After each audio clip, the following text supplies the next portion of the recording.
Assalamualaikum warahmatullahi wabarakatuh. Hello, my name is Sekar Oktaviani, and I am from 12th language class. In this video, I will tell you a story with the title, The Legend of Prambanan Temple. So, don't waste our time, let's get started.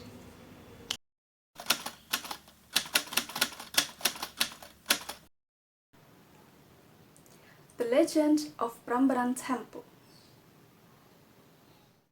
Once upon a time, there was a great kingdom named Prambanan Kingdom, led by Prabu Baka, a giant king famous for his great ambition to conquer Pengging Kingdom.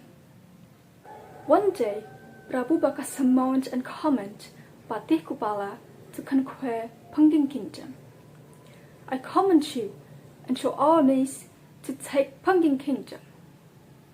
The next day, on the other hand, because of the attack, King Pengging ordered his warlord, Bandung Bondowoso, to confront their enemy. The zeal of Bandung Bondowoso made it easy for them to defeat the enemy until only Prabu Baka remained.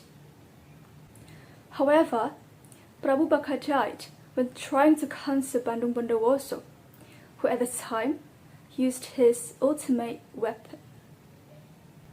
As a reward, King Pengging allowed Bandung Bondowoso to take care of Prambanan Kingdom.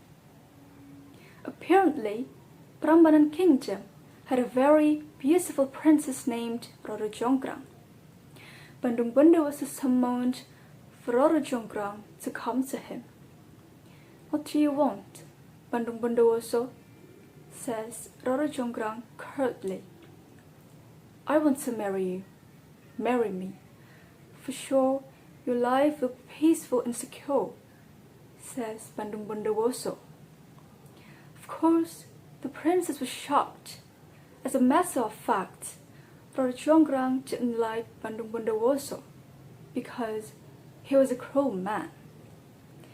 He has killed her father and made the people of the kingdom miserable. Firmly, Roro Jonggrang declined Bandung Bondowoso's proposal. Hearing that, Bandung Bondowoso did not accept and threatened Roro Jonggrang. "If you don't marry me, your life will be miserable. I shall make all the villagers suffer." Suddenly, Roro Jonggrang became hesitant. Bandung Bondowoso allowed the princess to think before making a decision. "I'll let you think first." Roro Jonggrang was confused by the situation. If she didn't accept Bandung Bondowoso's proposal, her people would be miserable. But he didn't like the guy. Finally, after a long thought, Roro Jonggrang has an idea. The next day, Bandung Bondowoso meets Roro Jonggrang, and he asked immediately about the princess's decision. "Have you made your choice, Roro Jonggrang?" "Okay, Bandung Bondowoso, I want to marry you, as long as you can qualify by me," says Roro Jonggrang. "What's your qualifications?" asked Bandung Bondowoso arrogantly. "Make 1,000 temples and 2 wells in one night," says Roro Jonggrang. She's sure Bandung Bondowoso can't meet her requirements. Without a second thought, Bandung Bondowoso immediately agreed to the terms of Roro Jonggrang. By evening, Bandung Bondowoso was assisted by his genie soldiers to complete the terms of the princess. Watching secretly, Roro Jonggrang becomes anxious because her prediction is wrong. The Bandung Bondowoso army quickly completed its development. The time is 3/4 at that night. There's 2 temples left that haven't been built yet. "How can I prevent their efforts?" thought Roro Jonggrang. Suddenly, Roro Jonggrang has an idea. She summoned all the women in the palace and told them to burn the straw in the east.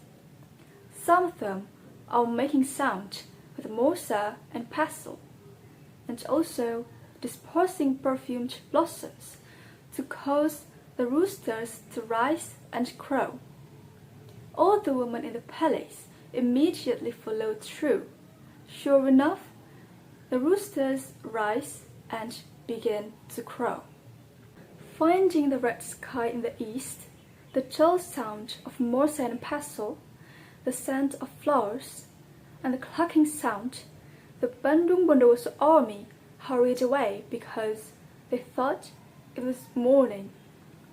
Seeing his journey soldiers leave, Bandung Bondowoso stopped them.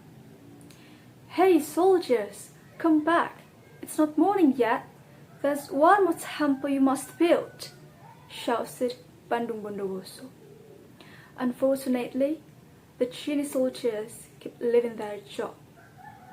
Bandung Bondowoso became even more angry when he found out it was all Roro Jonggrang's doing.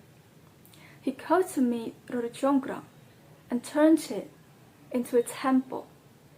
Today, it is called Roro Jonggrang Temple, and it can be found in Prambanan Temple. So, the moral message I get from this story is don't be a cheat, because as the saying goes, efforts will not betray results. It seems to me that if we were to do something with fraudulent, it would have an effect that would also cheat us with the bad we faced afterward. That's all I can tell you. I hope the story I'm telling is taken at heart and enjoyed. I also apologize when there are shortcomings in the delivery of the content of the video. And thank you so much for the attention. Wassalamualaikum warahmatullahi wabarakatuh. Bye bye.